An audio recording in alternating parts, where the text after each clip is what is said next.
திமுக அரசாங்கத்தினுடைய கையாளாகாத தன்மத்தை காட்டுகிறது. எப்படி ஒரு கவர்மெண்ட் ஒரு ஃபெயிலர் கவர்மெண்ட் என்பது இது ஒரு ஒரு பானை சோத்துக்கு ஒரு சாதம் பதம் என்பது தான் இதனுடைய பழமொழி சொல்லுவாங்க. திமுக அரசாங்கத்தினுடைய தோல்வி பல லட்சம் இளைஞர்களுடைய வாழ்க்கையில் விளையாடி இருக்கிறாங்க.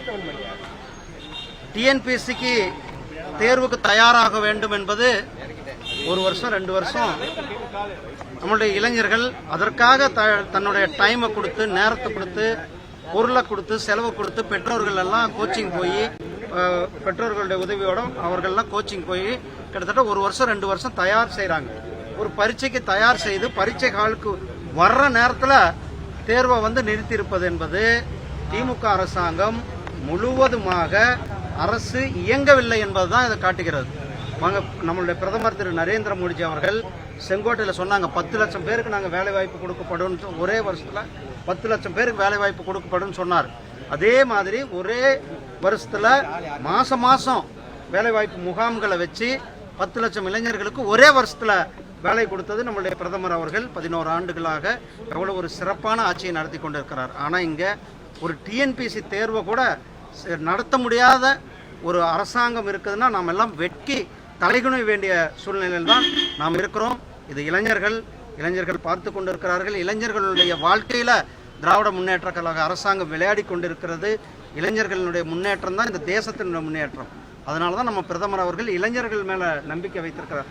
அப்படிப்பட்ட இளைஞர்களை திமுக அரசாங்கம் கிள்ளுக்கிரையாக நினைப்பது, இளைஞர்களுடைய வாழ்க்கையில விளையாடுவதை நிறுத்திக் கொள்ள வேண்டும்.